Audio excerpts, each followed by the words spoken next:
The call came on a quiet Sunday morning, right when I thought I was finally getting my peace back. "Mrs. Carter? This is Dr. Hayes from the community hospital. I believe you were married to Daniel Carter." My heart stopped. I hadn't heard his name spoken out loud in nearly a year. I stood frozen in my kitchen, holding the phone like it might burn my hand. "Yes," I said softly. "I was. There's nothing serious," the doctor continued. "He was in a minor car accident. He's fine, but he asked for you." I didn't answer right away. The sound of Ethan playing in the living room grounded me. My son's laughter was the only thing that had kept me from breaking after the divorce. Now, suddenly, Daniel was back in my life through a phone call I never expected.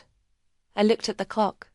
It was 9:42 a.m. I should have been making pancakes, not choosing between the past and the peace I'd fought so hard for. Still, I heard myself say, "I'll be there soon." The drive to the hospital was quiet. The radio played softly, but my mind was louder. Memories came rushing back the day Daniel moved out, the silence that followed, the way Ethan cried when he realized his dad wasn't coming home anymore. When I walked into the hospital room, Daniel was sitting up, a small bandage over his forehead, his arm in a sling.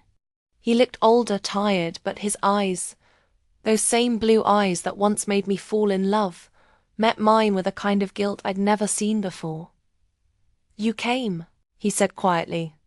"I did," I replied. "You called." He smiled faintly. "I wasn't sure you would. I didn't know what to say. There was too much between us, too many words that never healed anything." "I'm fine," he continued quickly. "It was just a bump at an intersection. I didn't mean to drag you into this. I don't know who else to call." The honesty in his voice startled me. Daniel had always been proud, even during the worst of our fights. But now he sounded small. "Human. Ethan's with my sister," I said, avoiding his eyes. "He's fine too." He nodded slowly. "Tell him I said hi." That simple sentence broke something inside me. Ethan still asked about his dad sometimes, but I'd learned to change the subject. Not out of anger, but because it always made him sad. I turned to leave, but Daniel spoke again. "Grace. Wait." I stopped. "I'm sorry," he said, his voice low. "For everything." For a second I didn't breathe. The words I'd once begged to hear now hung in the air between us. But they didn't feel the way I thought they would. "I appreciate that," I said carefully. "But I think we're past that now." He looked down. "Maybe I just didn't want to leave it unsaid." I nodded, then stepped out of the room before the silence grew heavy again. Outside, the wind was sharp, carrying that crisp chill of early autumn. I leaned against my car, trying to steady myself. That's when my phone buzzed. It was a message from Ethan's teacher. "Hi, Grace. Ethan seemed distracted today. He said his dad might be hurt. Everything okay?" My stomach dropped. He must have overheard me on the phone earlier. I texted back, "Everything's fine. Thank you for letting me know." But as I started the car, I couldn't stop thinking about it. Ethan had spent months asking when his dad would visit. When that stopped, I thought he'd finally moved on. Maybe neither of us had. That evening, as I tucked Ethan into bed, he looked up at me with those same soft brown eyes that never missed a thing. "Mom, did Dad get hurt?" I froze. "He's okay, sweetheart. Just a small accident." He nodded, thinking. "Is he coming back?" The question hit harder than any heartbreak. "I don't think so, honey," I said quietly. "But he still loves you." Ethan's lip trembled and I pulled him close. "You're my brave boy. You know that?" He nodded against my shoulder.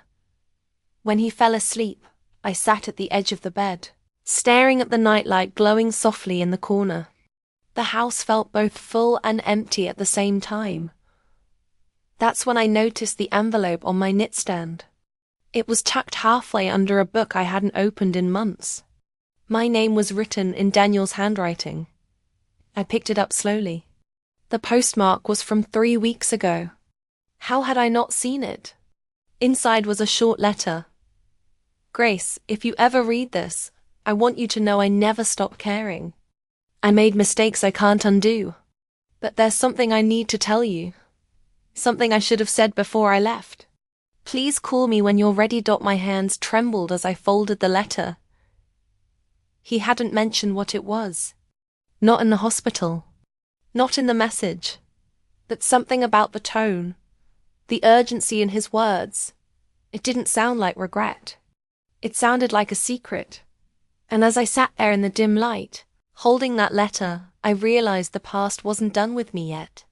The letter burned in my hand as I sat on the edge of the bed. I couldn't stop reading it. Each word pulled me back to memories I had tucked away. Memories I thought I had left behind with Daniel. I remembered the first time we met. It was a rainy afternoon at the local library. I had dropped a stack of books, and he bent down to help me pick them up. His hands brushed mine, and I remember the way he smiled, embarrassed but warm. I hadn't known then that a simple act of kindness could change everything. He had made me laugh in a way no one else had. We shared coffee in a tiny cafe afterward, talking about everything and nothing. I remember telling him about my love for painting, and him listening as if every word mattered. That was the moment I started to fall. And then came Ethan. I had just discovered I was pregnant when Daniel and I moved in together. He was overjoyed. But there was always that lingering fear in his eyes, fear that he couldn't protect us from life's blows. I loved that he cared so much, but I also felt that fear creeping into our own relationship. At first, everything seemed perfect. We laughed, planned tricks, painted together. Even the quiet nights felt full when we were side by side. But little things started to shift. A missed call, a late reply, a disagreement over trivial things. Each one was small, but over time they piled up. I remember the night everything broke. Daniel had forgotten to pick me up from a gallery opening. I waited for hours in the cold. When he finally arrived, he was apologetic, but I couldn't stop the tears. I can't do this anymore, I said, not realizing how much those words would echo in the next months. I thought you loved me, he said quietly. His voice was steady, but I could see the hurt in his eyes. I did love him. I just didn't know how to love someone who seemed to drift farther away every day. We tried to bridge the gap, but the distance grew. Misunderstandings turned into silence. Words we should have said were swallowed by pride or fear. Eventually, the walls were too high, and the divorce papers came, final and absolute. But now, sitting with the letter in my hand, I wondered if everything I thought I knew about that night was true. The words he wrote felt deliberate, full of meaning that I hadn't understood before. I remembered something else. A conversation with a friend, months before the divorce. "Are you sure he didn't hide something from you?" she had asked. I had brushed it off, too caught up in anger and heartbreak to consider it. But the letter hinted at something unresolved, something that might explain all those small cracks that became a canyon. The next day, I couldn't stop thinking about it. I found myself walking toward the park where Daniel and I used to meet on weekends, a place where we had picnicked, laughed, and sometimes argued. It was where Ethan had taken his first steps, and where Daniel had caught me crying silently one evening. I saw him sitting on the same bench, reading a newspaper. He looked older, not in years, but in the way time had pressed against him. When he saw me, his eyes widened slightly, but he didn't stand up. He waited. "I got your letter," I said as I approached. He nodded, folding the paper carefully. "You read it?" "I did," I replied. "I don't understand." Why now? He sighed, looking away for a moment before meeting my eyes again. There were things I didn't tell you. Things I thought would make you hate me or think I was weak. I couldn't bear that you'd see me like that. I frowned, curiosity and caution mixing in my chest. What things? He hesitated. Then he pulled a small envelope from his pocket. This was meant for you months ago. I tried to send it, but it never reached you. I took it, hands trembling. Inside was a photo of Daniel holding a letter from the hospital. The hospital. The same hospital where I had seen him after the accident. The letter was not addressed to him. It was for me, but someone had intercepted it. Why didn't you tell me? I asked, voice low. I didn't know, he admitted. I found out only recently. I thought it might be too late to explain, but I can't let you believe the wrong story anymore. I stared at the photo, then at him. The pieces I thought were missing in our story were not mine to place. Someone had altered the path of our past, and maybe, just maybe, that was why we had lost each other so easily. For the first time in months, I felt a shift. The anger, the hurt, the emptiness, they didn't disappear. But something new crept in. A curiosity, a question, a faint pulse of hope. Daniel reached out, and I hesitated. Grace, he said softly, can we talk? Just talk, without judgment, without the past getting in the way. I looked at him, then at the park where laughter and tears had both lived, and nodded. Okay, let's talk. As we walked slowly toward a quiet corner, I felt the weight of years in the air. But there was one more thing I had to know. One secret that could change everything. Ethan's voice echoed in my mind, asking if his dad was coming back. And now, for the first time in a long time, I wasn't sure how to answer. Something about the letter and that photo made me realize there was more to Daniel's story than I had ever imagined. And I was ready to find out. The cafe smelled of coffee and baked bread. I didn't remember it being so quiet. Daniel was already there when I walked in, sitting at a corner table, hands wrapped around a cup. The steam curled up, but it did nothing to hide the tension between us. Grace, he said softly when he saw me. His voice was calm, but it carried years of unspoken words. Daniel, I replied, sliding into the seat opposite him. I wanted to say something clever, something that would fill the years between us, but my mouth felt dry. He studied me for a moment, and I felt that old pull I had tried so hard to forget. The pull that made everything about him feel alive and urgent. I never thought I'd see you again like this, he said, finally. Neither did I admitted, my hands resting on the table. The letter, the photo, the hospital visit, they all crowded my mind. After everything, I thought this would be impossible. He nodded, looking down at his cup. I made a lot of mistakes, Grace. I know that. But there's something you need to know about why we fell apart. I leaned in, curiosity and fear mingling. Go on. It wasn't just me drifting away, he said, voice low. There was a misunderstanding. Someone interfered. I frowned. Interfered how? He looked at me, searching for the right words. Before the divorce, there were letters and messages you never received. Things that would have explained why I was distant, why I seemed cold. They were kept from us. I didn't know until recently. By then it was too late. I blinked. A wave of disbelief and relief collided inside me. All the times I had blamed him, all the nights I cried over lost moments, it wasn't entirely his fault. Why didn't you tell me? I asked, my voice shaking. I tried, he admitted. I sent messages. I left letters. I never wanted you to think I stopped caring. But the truth got buried under distance, pride, and fear. I should have found a way to fix it. I reached across the table, my fingers brushing his. The contact was electric, a reminder of what we had shared. All this time, I thought you didn't care. I thought I was alone. You were never alone, he said quietly. I may not have been there the way I should have, but I've always cared. I've always wanted you to know. A memory hit me, sharp and vivid. The night Ethan was born, and Daniel had stood outside the hospital door because he didn't want to wake me. I had thought he didn't care, that he had chosen work over us. That now I saw it differently. He had stayed, in his own way. He had always stayed. I remember that night, I whispered. I thought you didn't care about Ethan or me. I thought you walked away.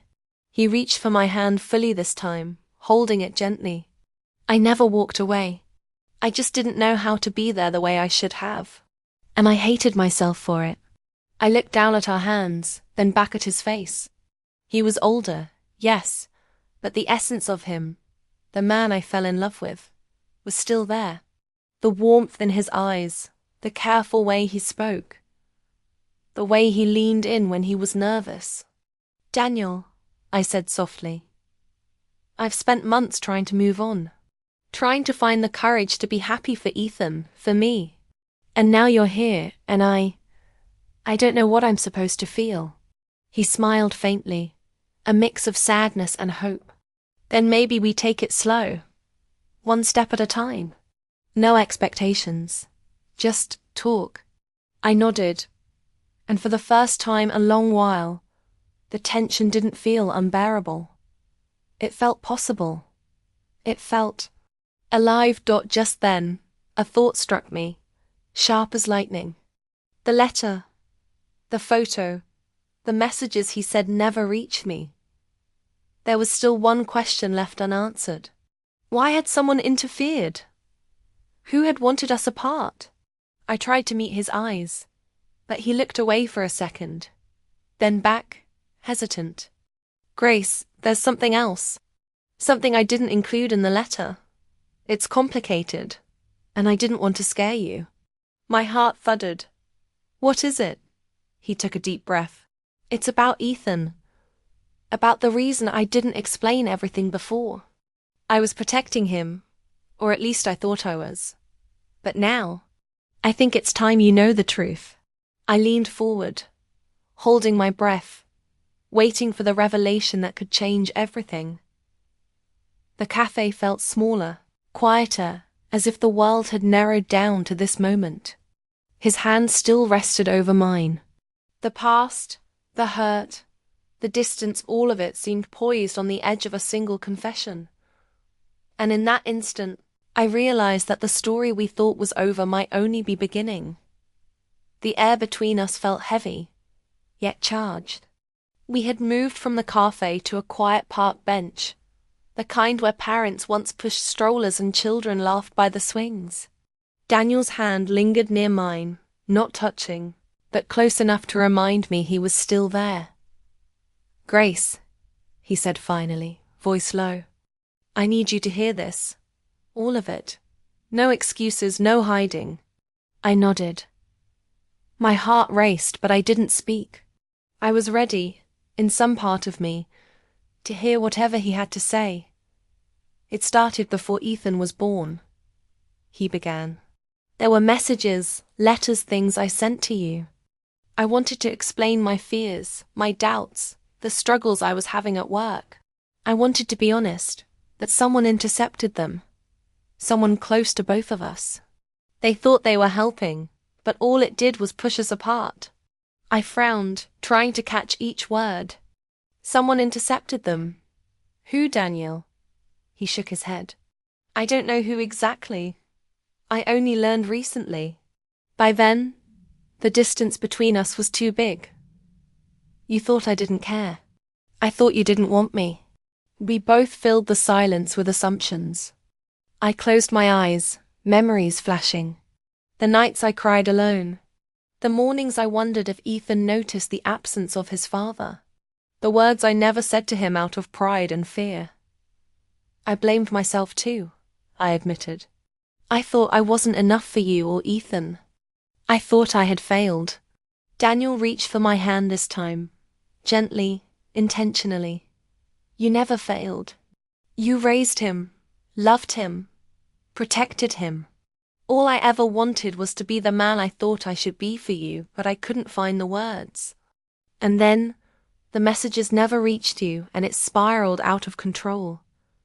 I swallowed, emotions twisting inside me. Relief and hurt collided. For months I had carried anger, sadness, and loneliness. And now, finally, the truth surfaced. Not all of it was his fault. Not all of it was mine. Some of it was the world around us, pushing us in the wrong direction. I should have come to you sooner, he said, eyes sincere. I should have tried harder to find the letters, to call, to explain. I didn't. And I've regretted it every single day. I've regretted a lot too, I admitted, voice trembling. I regretted walking away before understanding. I regretted being angry at you for things that weren't entirely true. But I was scared, Daniel. I was scared of getting hurt again. He nodded slowly, and the sunlight caught his eyes in a way I hadn't seen in years. Vulnerable, real, human. The man I had fallen for was sitting before me, and he looked as tired from love as I felt from loss. Grace, he said, voice breaking slightly. I don't want to waste any more time. Not with Ethan, not with you. But I also don't want to push you. I just want a chance. One chance to fix what we lost. I stared at him, searching his eyes for any hint of pretense. There was none. Just honesty, raw and unguarded. Daniel, I whispered. I want to trust again. I do. But I need to know that this time, it's real. That it's not just words, not just promises. He reached out, holding both of my hands now. It is real. I've spent years thinking about this moment. I've spent every day trying to figure out how to be the person you needed me to be. I don't want to fail again. I felt my chest tighten. The longing I had buried deep inside, the quiet hope I had almost given up on, rose to the surface. The thought of opening my heart again terrified me. Yet it also felt inevitable. Grace, he said softly, leaning closer. I love you. I never stopped. And I never will. But I need you to choose. To decide if we can move forward together, or if I have to let you go for good. My mind raced. Memories of laughter, arguments, quiet mornings, and small triumphs with him and Ethan flooded me. The letter, the photo, the truths unveiled today, they were all pieces of a puzzle I hadn't realized was incomplete. Looked at him and saw the same boy I had fallen for, and the same man who had loved me through distance and silence. And then I thought of Ethan, my little boy who still asked about his dad, who still held hope in his eyes I had tried to shield from disappointment. I didn't answer immediately. I couldn't. The choice before me wasn't easy. Choosing to let him back in could mean joy. Yes, but it could also mean risking heartbreak again. Yet, ignoring this moment could mean a lifetime of wondering what might have been. The park around us felt distant. The sounds of children playing, the rustling leaves, the chatter of passers-by all faded into the background. All that existed was Daniel, his hands holding mine, and the truth he had finally shared. I took a deep breath. My heart ached and fluttered at the same time. Daniel, I said slowly, I need time, but I want to try. I need to understand everything before I make a choice. He nodded, relief and hope mingling in his eyes. I'll wait, he said, as long as it takes. And then, just as I thought the moment couldn't get heavier, Daniel reached into his pocket and pulled out a small, folded envelope. His hands trembled slightly as he handed it to me. I wanted you to have this before you decide, he said quietly. I unfolded it. Inside was a photograph I hadn't expected, a photograph of Ethan as a baby, smiling in Daniel's arms, and a note on the back.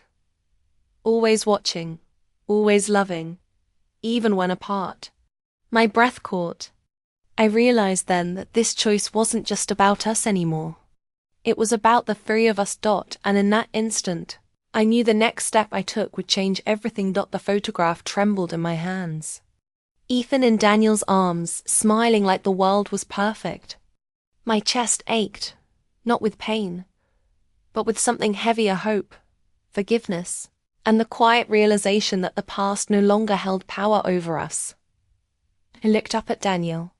His eyes were soft, a little wet, but full of patience. He didn't rush me. He just waited, letting me absorb what had been hidden for so long. I understand now, I said finally. Everything. The letters, the silence. It wasn't about not caring. It was just life getting in the way. Daniel nodded. I should have found a way. I failed you, Grace. I can't take back the past, but I want to be here now. For you. For Ethan. The words were simple, that they carried the weight of years. I felt the walls I had built around my heart begin to crumble. The anger, the doubt, the fear, it all softened under the warmth of honesty and the memory of love that had never truly gone away. Ethan is everything, I whispered. He always has been. And seeing how much he still believes in you, it makes me realize I can too. Daniel smiled, and this time it reached his eyes in full. I've missed so much, he said. But I want to make up for it. I want to be the father he deserves. The man you deserve. I felt tears prick at the corners of my eyes. Not tears of sorrow, but relief and quiet joy. I had fought so hard to move on, to protect my son and myself. And yet here we were on the edge of a future I hadn't dared to imagine. We walked back to the car together. The autumn air crisp, the leaves a fiery blend of orange and red. Daniel held the door open for me, and I noticed the little things I had once loved. The way he remembered gestures, the gentleness in his movements, the care in his eyes. When we arrived at my house, Ethan ran out, bounding toward us. His small hands grabbed both our hands, tugging us toward the backyard where the sun was dipping behind the trees. Dad, he shouted, his voice full of wonder. I missed you. Daniel knelt down instantly, scooping Ethan into a hug. I missed you too, buddy, he said, his voice breaking slightly with emotion. I stood back for a moment, watching them. The tension that had clouded our lives seemed to lift in that instant. It wasn't perfect yet. We still had to rebuild trust, to learn how to live as a family again. But the first step had been taken, and it felt miraculous. Later that evening, after dinner, Daniel and Ethan had gone out to play catch in the yard. I stayed on the porch, sipping tea, letting the cool air wash over me. That's when I noticed a small envelope tucked under my favorite potted plant. It had my name on it, in Daniel's handwriting. I opened it carefully. Inside was a note, simple and tender. Grace, thank you for giving me a second chance. I know we can't undo the past, but we can choose what comes next. No matter what, I'll always love you. Daniel, I smiled through tears. It was a small gesture, but it said everything that words sometimes couldn't. Love had never really left us. It had waited quietly, patiently, for the right moment. That night, I tucked Ethan into bed and kissed his forehead. Tomorrow, I whispered, we start something new. Together. When I went back to the living room, Daniel was waiting, standing by the window, watching the moon rise. I sat beside him, and he took my hand without speaking. Silence passed between us, but it was a comfortable silence, one filled with understanding and hope. Finally, I spoke. I think we can do this. I think we can really try. He squeezed my hand gently. We will, he said. step by step. And then, from somewhere deep inside, I felt a peace I hadn't known in years. The mistakes, the misunderstandings, the heartbreak they had led us here, to a moment where forgiveness and love were possible again. I looked out the window at the night sky, the stars blinking softly, like they had been waiting for this too. And I realized something profound. Love doesn't always end when it seems lost. Sometimes it waits. Sometimes it grows stronger in the silence, in the distance, and in the hope that one day it will return. I turned to Daniel and smiled. "Thank you for never giving up." He smiled back, eyes reflecting the same moonlight that shone over us. "Thank you for believing in us again." And in that quiet, perfect night, I knew this was not an ending. It was a beginning. Love had returned. And this time, it was here to stay.